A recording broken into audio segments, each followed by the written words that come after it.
Good morning, students. So today we will continue with adaptation in animals.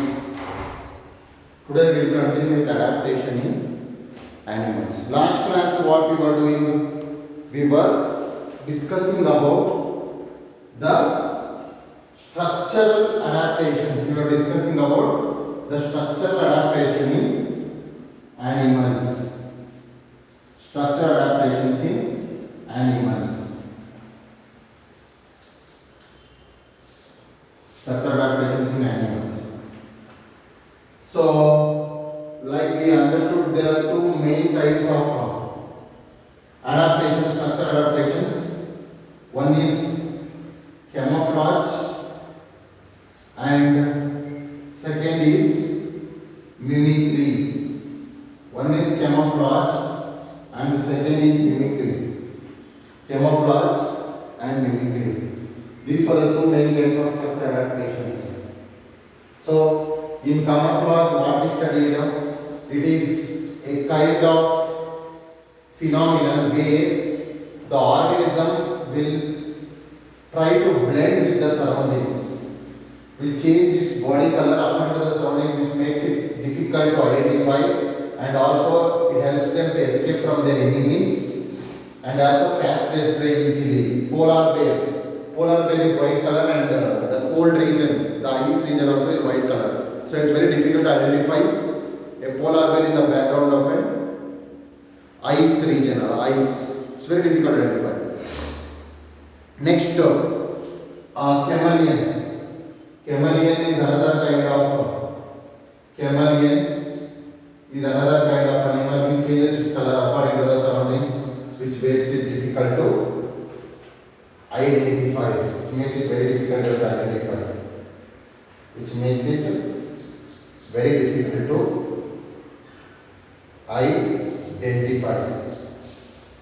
Makes it very difficult to identify. Makes it very difficult to identify. Next, we learned about mimicry. So mimicry is what? One animal resembles or looks like some other animal or thing. Like a walking stick insect. Walking stick insect looks like an or mimics a stick. Mimics a stick. Stonefish mimics a stone. Stonefish mimics a stone. Stonefish mimics a stone. And scarlet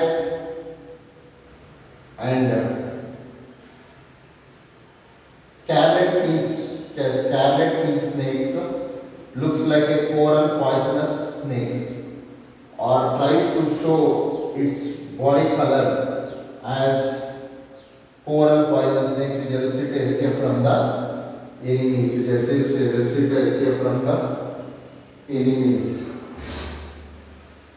Escape from the enemies.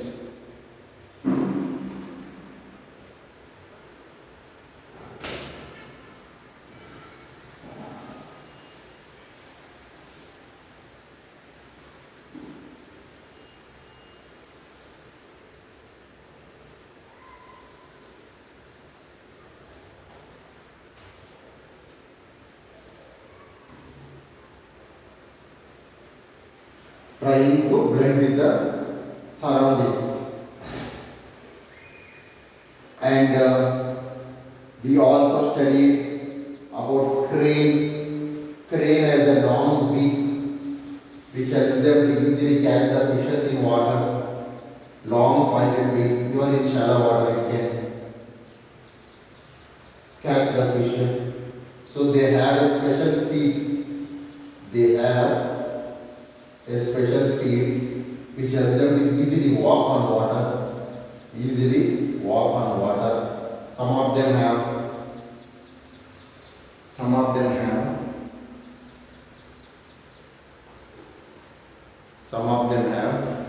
webbed feet which helps them in swimming. Some of them have webbed feet which help them swimming, which helps them in swimming. Barefoot feet, which helps them in swimming. Which helps them in swimming. So, structural adaptation basically is a kind of adaptation so where there will be changes, some special changes or special additions to the body structures of animals which help them to adjust to the surroundings and breathe and easily survive. The best animal which we can remember when it comes to structural adaptations is camel. Camel can easily survive for many days without food and water in desert. Why? Because it has a padded feet. Its knee is padded, and it has a very strong and thick lips, and it has a hump to store fat. It has 2 rows of eyelashes to protect from sand. 2 rows of eyelashes to protect from sand, and it has a long leg which helps the leg to protect from the leg to get protected from heat, which helps them to get protected from heat. Okay, and they store water in their mouth.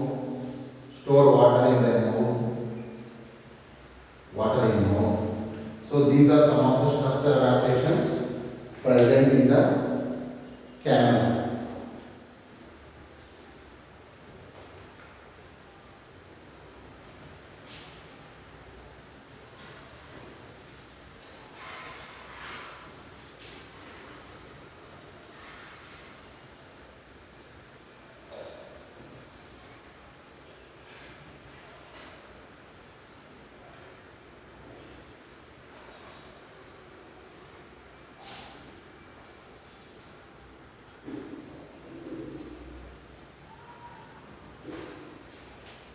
Next, we also studied adaptations in herbivores.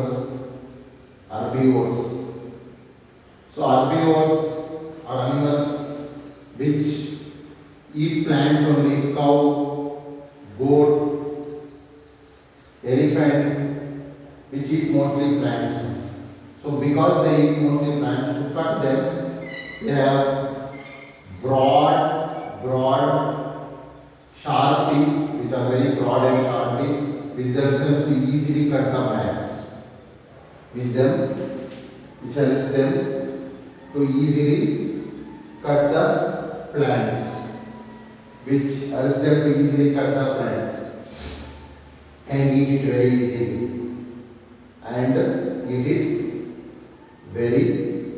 easily. And to digest grass, which is very difficult, they have multi-chambered stomachs. They have to easily escape from the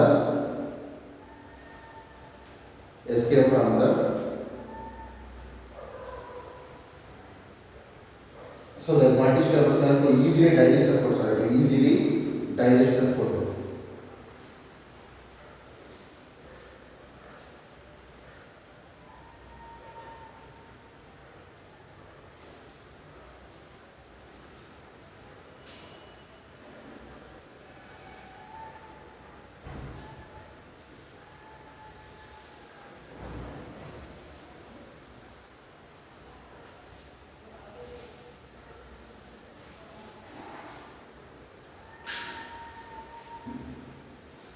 And there are carnivores, which main thing is which eat flesh. They have to tear the skin and tear the flesh and then eat it. That's why they have very sharp teeth called as canine, sharp teeth called canines. which help them to tear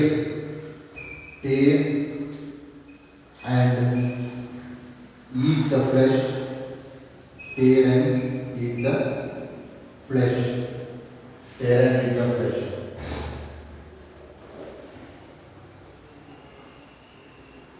Tear and eat the flesh.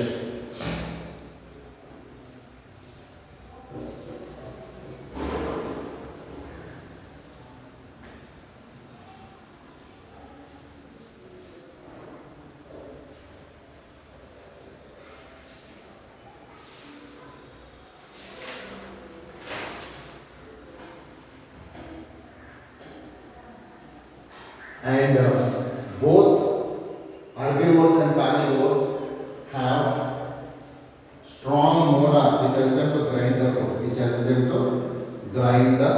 food.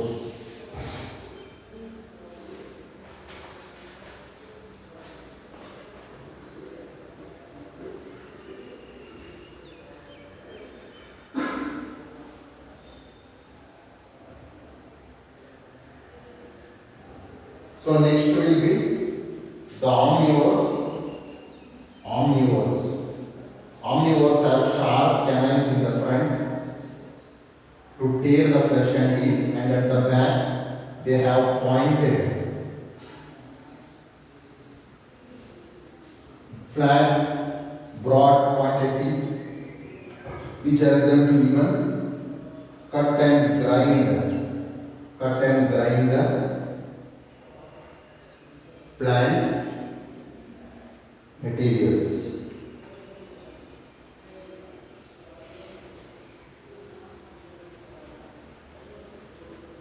Plant material.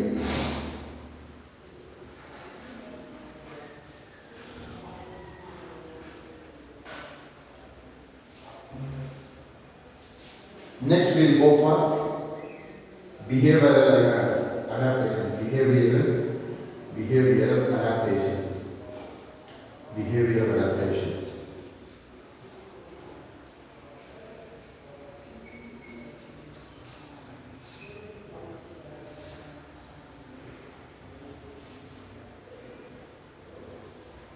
So here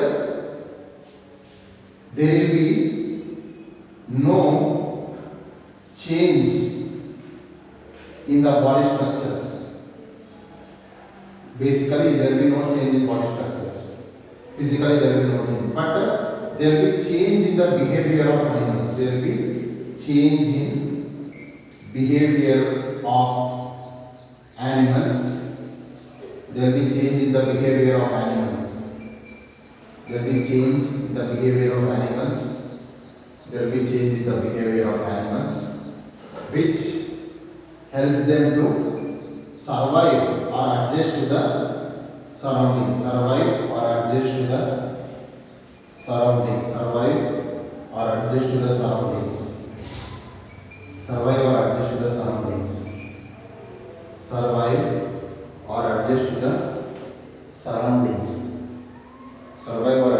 surroundings. So this is called as a behavioral adaptations. Behavioral adaptations. This is called as behavioral adaptation. Behavioral adaptation is what? There will be change in the behavior of animals. There will be change in the behavior of animals. The animals show difference in behavior, and behavioral adaptation does not include any change or any special thing in body structure. So that is structural adaptation. Here only there will be change in the behavior, the way animal behaves, the way sometimes it may sleep more, or sometimes they may walk more. So like this, there will be some strange behavior changes will be there. So that will come under behavioral adaptations. We will try and study what are the behavioral adaptations and how do the animals show behavioral adaptations.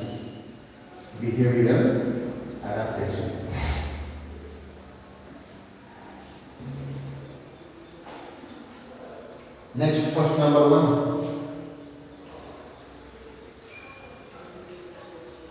Hibernation.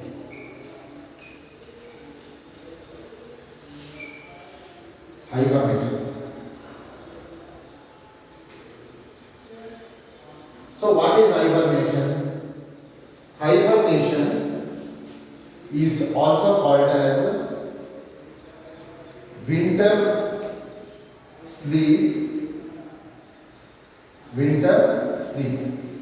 So we'll try to understand what is hibernation. So it's also called as winter sleep. That means by this time we have understood that animal will sleep. Why the animals will sleep? For what and how they sleep? That is what we need to know. Okay. So some animals find it difficult to tolerate the cold climate. Cold climate. For example, there are two kinds of animals. One is cold-blooded animals. Cold-blooded animals. And another is warm-blooded animals. Bee and birds are warm-blooded animals. Warm-blooded animals. That means we can maintain our body temperature in spite of changing the surroundings. For example, a normal body temperature will be somewhere around 35 to 42. Within this range only our body temperature will be there. Okay, if the temperature increases outside, we do sweating. Okay, the temperature decreases below this one. So what will happen is we will shiver, we will feel cold, and we will adjust our body temperature. But the cold-blooded animals whose body temperature will not stay constant. Will not stay constant. It keeps on changing according to the surroundings. It keeps on changing according to the surroundings. Suppose if the outside the temperature, suppose we will take which are the cold-blooded animals. Warm-blooded I told bee and birds. Birds and human beings are we can call animals, especially mammals. So, cold-blooded animals are fish, frog, lizard. These are cold-blooded animals. Suppose the outside temperature becomes 40. So, the body temperature of fish and frog also becomes 40. Outside the temperature becomes 20. So, their body temperature also becomes 20. So, they cannot maintain their body temperature. They cannot maintain their body temperature. So, that's why if the temperature goes too low or too high, too hot or too cold, they may die. They may die. So that's why to get protected from too hot temperature and too cold temperature, to get protected from too hot temperature and too cold temperature, what they do is they go into a process called as hibernation. They go into the process called as hibernation. Hibernation. So what exactly happens in hibernation? We'll try and find out. Hibernation is an adaptation which allows many animals to survive harsh winter conditions. Okay. So this is a method to survive or get protected from harsh, very difficult, cold conditions. Cold conditions. Cold conditions. Okay, so what happens? The animals go into a or fall into a deep sleep. Animals go into a deep sleep. They go inside the soil or they may go to some places where there will be no sunlight and or below this one or below this cupboard or some places very dark and cool places. They will go in dark and cool places. Their heart rate slows down. Their heart rate slows down. The heart rate slows down. Their heart rate slows down. And their body temperatures fall. And their body temperature reduces. Body temperature reduces. The body temperature falls. The body temperature falls. So they come out of the deep sleep when the weather is favorable. Means they will sleep or they will work on minimum energy. They don't need, basically if they go to sleep, they require less energy because they will not do any kind of activities. Okay, they will be simply sleeping. So that's why energy consumed is very less. Okay.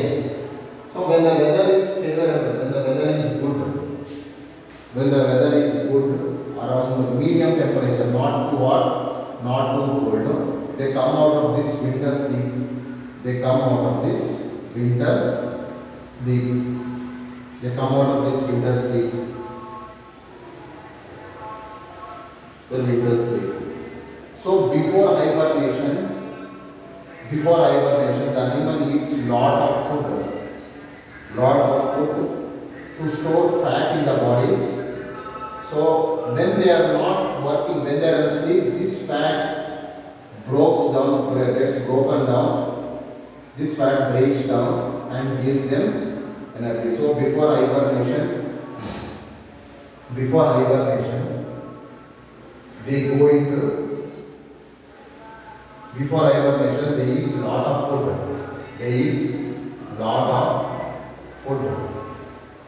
So they get nutrition from the stored fat.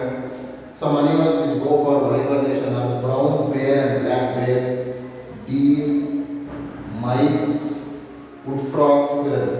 Some animals go into partial hibernation. This is called partial because the animal goes into deep sleep but wakes up occasionally to look for food and water. This partial hibernation is called torpor.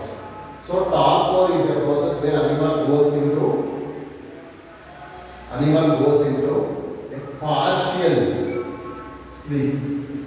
Animal goes into a partial sleep and it wakes up occasionally to find out food and water. So some animals which go into partial hibernation are hummingbirds, prairie dogs and hamsters.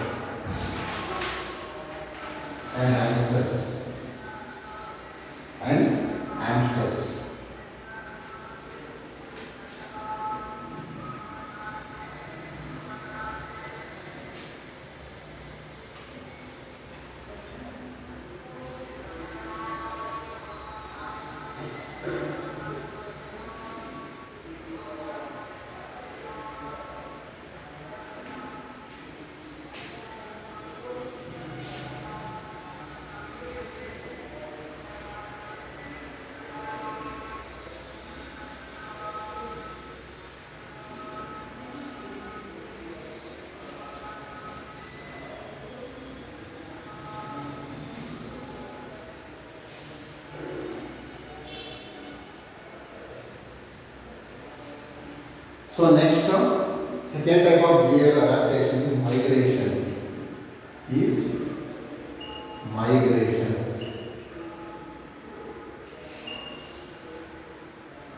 Migration. So what is migration? Movement of one animal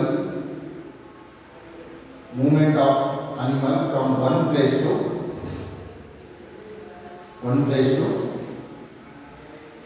another place.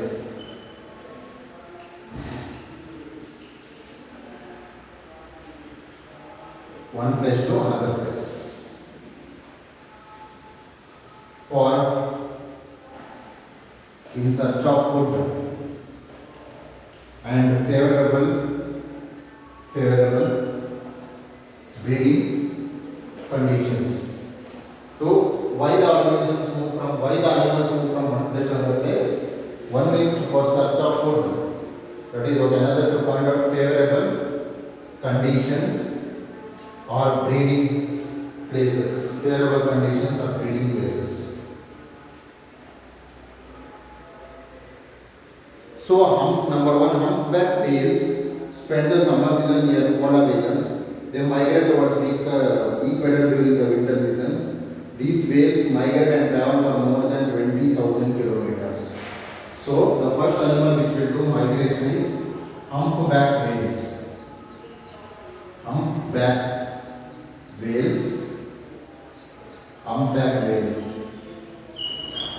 Humpback whales. So They spend summer season. They spend summer season near polar regions. Near polar regions, and when the winter comes, they come towards the equator. They come towards the equator. So they migrate and travel for more than 20,000 kilometers. So during summer season, to get protected from heat, they move to the cold region, this polar region. So in the same way, during winter season, polar regions will become almost like freezing. It will be almost freezing.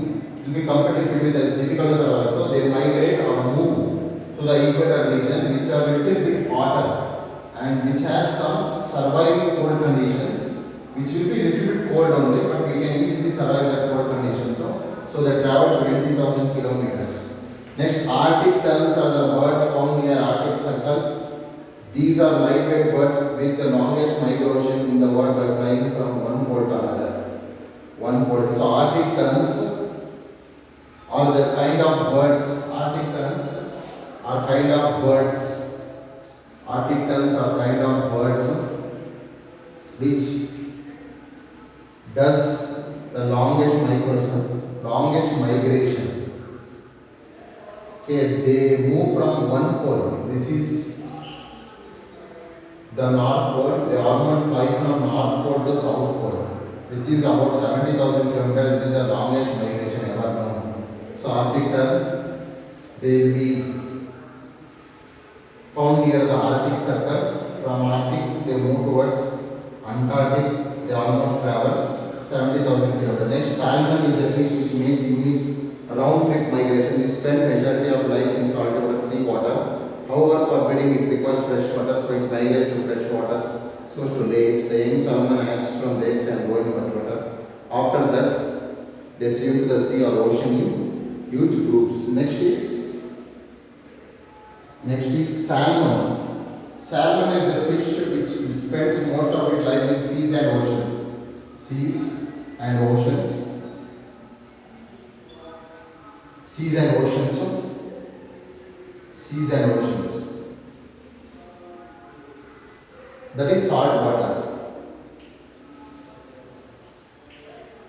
But to lay eggs, they move to fresh water. They migrate to thousands of kilometers.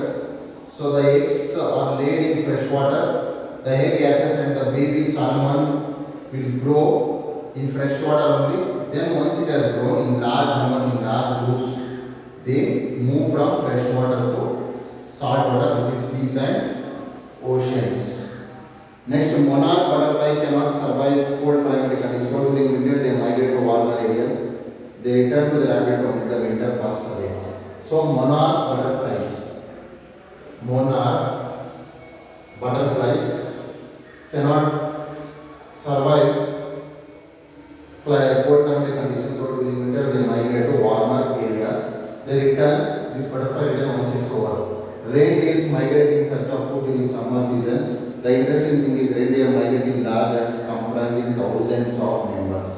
So reindeer is a kind of deer which is found in polar regions or cold regions of the earth. So during summer, in search of food, they migrate in thousand groups to the different parts where it is little bit hotter. So they migrate in search of food also and in search of good climate also. Next to leatherback turtles.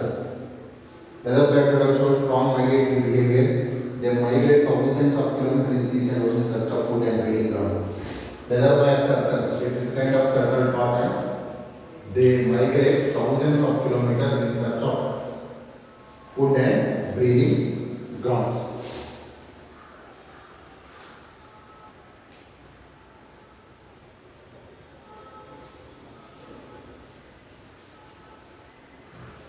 In search of food and breeding grounds. Food and breeding grounds.